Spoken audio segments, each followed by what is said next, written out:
सभी भक्तों को मेरा प्रणाम। आज की ये कथा रामचरितमानस के प्रथम सोपान बालकांड के दुआ नंबर 179 से शुरू हो रही है। श्रद्धालु जन कथा का ध्यान से श्रवण करें। कौतक ही कैलाश पुने लीनस जाय उठाय, मनोह तोल निज बाहुबल चला बहुत सुख पाए।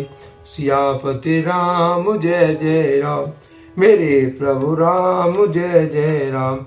मंगल भवन मंगल हारी, द्रवहु सुदशरथि अजर बिहारी। दीन दयाल विरध संभारी, हरहु नाथ मम संकट भारी। तुलसीदास जी इस दोहे को इस बार लिखते हैं। फिर उसने जाकर एक बार खिलवाड़ी में ही कौतिकी बस कैलाश पर्वत को उठा लिया, जहाँ भोले बाबा बैठे रहते हैं। उनका निवास स्थान है शंकर जी का। और मानो अपनी भुजाओं का बल तोड़कर बहुत सुख पाकर वो वहां से भी चला गया। सुख संपत्ति सुत सेन सहाई, जय प्रताप बल बुद्धि बढ़ाई। नित्य नूतन सब बाढ़त जाई, जिम प्रति लाभ लोभ अधिकाई। सुख संपत्ति पुत्र सेना सहायक जय प्रताप बल बुद्धि और बड़ाई, ये सब उसके लिए नित्य नए वैसे ही बढ़ते जाते थे जैसे प्रत्येक लाभ पर लोभ बढ़ता जाता है। आते वाले कुंभकर्ण अस भ्राता, जय कहो नए प्रतिभट जग जाता। करे पान सोवे सठ मासा, जागते होए तिहु पुरत्रासा। अत्यंत बलवान कुंभकर्ण सा भाई उसका भाई था, जिसके जोड़ का युद्ध जगत में पैदा ही नहीं हुआ था। वो मदिरा पीकर 6 महीने सोया करता था और उसके जागते ही तीनों लोकों में तहलका मच जाता था। जो दिन प्रति आहार कर सोई, विश्व वेग सब चौपट हुई। समर धीर नहीं जाए बकाना, ते समय अमित वीर बलवाना। यदि वो प्रतिदिन भोजन करता तब तो संपूर्ण विश्व शीघ्र ही चौपट हो जाता। रणधीर ऐसा था कि जिसका वर्णन नहीं किया जा सकता। लंका में उसकी ऐसी असंख्य बलवान वीर थे।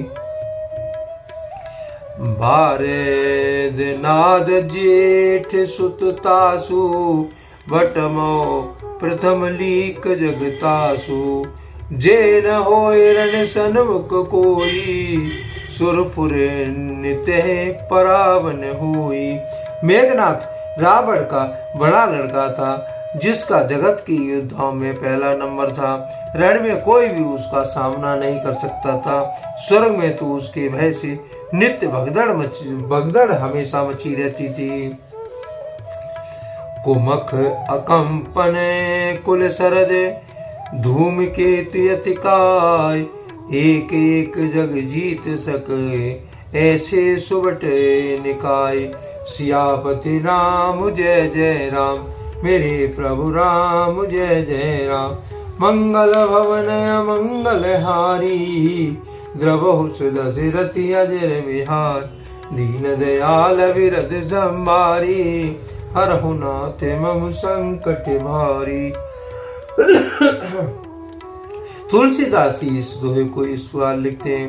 इसके अतिरिक्त दुर्मुख अकंपन वज्रदत्त धूमकेतु और अतिकाय आदि ऐसे अनेक योद्धा थे जो अकेले ही सारे जगत को जीत सकते थे। काम रूप जाने सब माया, सपनों जिनके धर्म न दाया। 10 मुख बैठ सवा एक बारा, देखे अमित यापन परिवारा। सभी राक्षस मन माना रूप बना सकते थे और आसुरी माया जानते थे। उनके दया धर्म स्वप्न में भी नहीं था। और एक बार सभा में बैठे हुए रावण ने अपने अगणित परिवार को देखा। सुत समूह जन परिजन नाती, गने को पार निशाचर जाति। सेन विलोक सहज अभिमानी, बोला वचन क्रोध मदसानी। पुत्र पौत्र कुटुंबी और सेवक ढेर के ढेर थे। सारी राक्षसों की जातियां कोई गिन ही कौन सकता था। अपनी सेना को देखकर स्वभाव से ही अभिमानी रावण क्रोध और गर्व में सनी हुई वाणी बोला, सुनो सकल रजनी चरजू था, हमरे बैरी विपत बरू था। ते सनम को नए करह लड़ाई, देखे सबल रिपु जाए पराई। हे समस्त राक्षसों के दलों, सुनो, देवता गण हमारे शत्रु हैं। वे सामने आकर युद्ध नहीं करते, बलवान शत्रु को देखकर भाग जाते हैं। तेने कर मरण एक विधि होई, कहो बुझाए सुनो अब सोई। ध्वज भोजन में कहो मुसराधा, सबके जाए करो तुम बाधा। उनका मरण एक ही उपाय से हो सकता है, मैं समझा कर कहता हूँ, अब उसे सुनो। उसके बल को बढ़ाने वाला ब्राह्मण भोजन, यज्ञ, हवन, श्राद्ध, इन सब में जाकर तुम बाधा डालो। क्षुधा छीन बलहीन सुर, सहजे मिले जाय, तब मारे के छाड़े हूँ। भली भांति अपनाए सियापति राम, जय जय राम।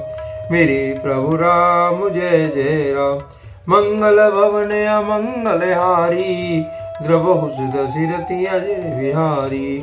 दीन दयाल विरद संभारी, हरहु नाथ मम संकट भारी।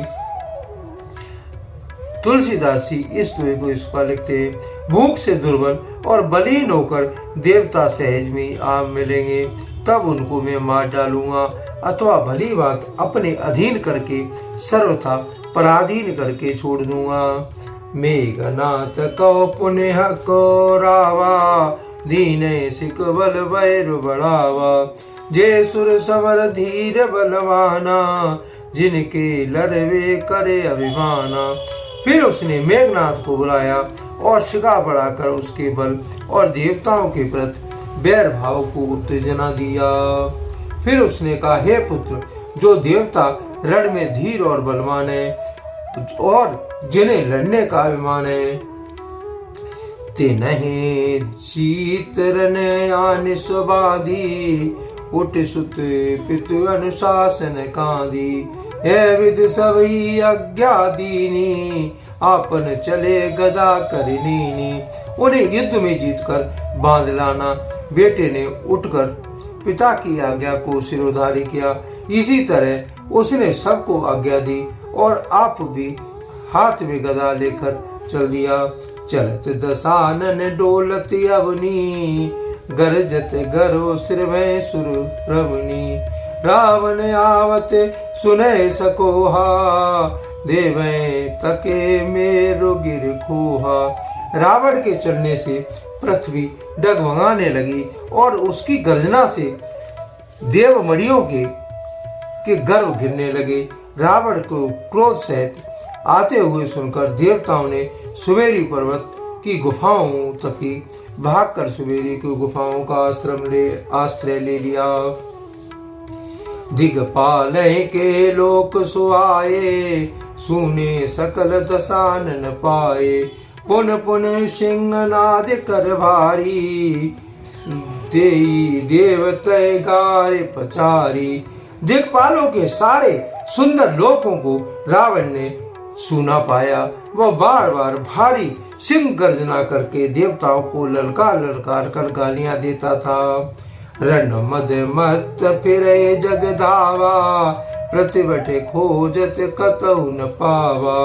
रवि शशि पवन वरुण धन धारी, अगिन काल जम सब अधिकारी। रण के मद में मतवाला होकर वह अपनी जोड़ी का योद्धा खोजता हुआ जगत भर में दौड़ता और फिरता, परंतु उसे ऐसा योद्धा कहीं नहीं मिला। सूर्य, चंद्रमा, वायु, वरुण, कुबेर, अग्नि, काल और यम आदि सब अधिकारी। किन्नर सिद्ध मनुज सुर नागा, हट सब ही के पंथ लागा। ब्रह्म श्रेष्ठ जय लगे तनधारी, 10 मुकुट बस वरती नर नारी। किन्नर, सिद्ध, मनुष्य, देवता और नाग सभी के पीछे वह हठपूर्वक पड़ गया। किसी को भी उसने शांत पूर्वक नहीं बैठने दिया। ब्रह्मा जी की सृष्टि में जहाँ तक शरीरधारी स्त्री पुरुष थे, सभी रावण के अधीन हो गए। आयुष करे सकल भयभीता, नावे आए नित्य चरण विनीता। डर के मारे सभी उसकी आज्ञा का पालन करते थे और नित्य आकर नम्रता पूर्वक उनके चरणों में सिर नवाते थे। भुजबल विश्व बस करे, राक्षस कोई न सुतन। मंडली के मन रावण, राज करे निज मंत्र। सियापति राम जय जय राम, मेरे प्रभु राम जय जय राम। मंगल भवन अमंगल हारी, द्रवहु सुदशरथि अजर बिहारी। दीन दयाल विरध संभारी, हरहु नाथ मम संकट भारी। तुलसीदास जी इस दोहे का भावार्थ इस पर लिखते हैं, उसने भुजाओं के बल से सारे विश्व को वश में कर लिया, किसी को स्वतंत्र नहीं रहने दिया। इस प्रकार मंडली के राजाओं का शिरोमणि सर्वभूमि सम्राट रावण अपने इच्छानुसार राज्य करने लगा। आज के लिए कथा का यहीं पर विराम दिया जाता है। यदि मुझसे कोई त्रुटि हो गई हो तो राम सेवक जानकर मुझे क्षमा करें। यदि आपको रामचरितमानस की कथा अच्छी लगी हो तो कमेंट में जय श्री राम अवश्य लिखें और कथा के प्रचार के लिए आप अपने इष्ट मित्रों को कथा को बढ़ाएं। धन्यवाद। जय श्री राम।